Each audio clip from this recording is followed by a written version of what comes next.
Today I want to talk to you about something that really bothers me, something that just absolutely annoys me, and it is the receipt of a LinkedIn request that says, "Hey Steve," like we're friends or we know one another. "Steve, I saw your profile and you're someone that I think that I should get to know," or "There's no doubt in my mind that I could be helping you," or "Steve, I think that we have a couple of connections in common, so let's connect." What's the problem? Number one, problem with that when you do the LinkedIn connections this way is you completely, and I'm gonna use a big person's word here, prostitute the value of LinkedIn. Don't do that. And what I mean by that is you are cheapening the power of the connection that LinkedIn was really established in order to create. And it's a big challenge because I think people are starting to begin to treat LinkedIn like it's Facebook, and it's not Facebook. Your professional network is not something that you should just casually invite people into or expose your network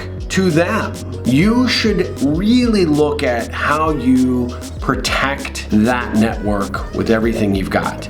It's the number one resource that we all have that we can take anywhere we go. Even aside from our job skills and abilities, it is the one thing that can survive us going from job to job or making different changes throughout our career. If you take the time to cultivate that network, it's something that you don't want to ever expose to being cheapened. And I mean that by not only extending the opportunity for someone that you don't really know that well to now try and engage with your network and say, Steve told me that we ought to get together and we ought to, get to know one another because I got these great vitamin supplements I want to share with you. God, I can't tell you how many stories I've heard along that lines. And I've talked about that before on other videos and in my podcast, but this is more about your respect for the people that you have in your network and not exposing them to some of the posers that tend to be out there. And I think that you represent yourself poorly when you reach out with a very generic LinkedIn request. If it's legit, I would suggest a couple of things. Number one, I think that you have a valid reason for connecting. Number two, you should give that person some reasonable understanding as to what they might gain by connecting with you,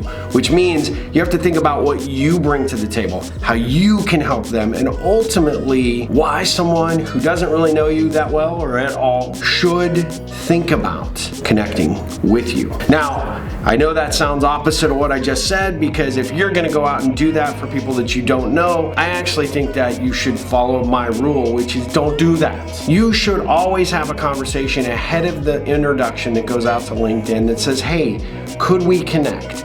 Would it be appropriate for me to send you a LinkedIn invitation because we've met, we've engaged in some level of interaction, maybe we've done business together, maybe it's a relationship we had a while ago and we're just reestablishing." Find an avenue to pick up the phone, have a conversation, get together for coffee, establish the baseline, and then make the request. Do you think it would be okay if we connected on LinkedIn? Here's the purpose for doing so. That is so key, so critical, and something I think all of us should be thinking about.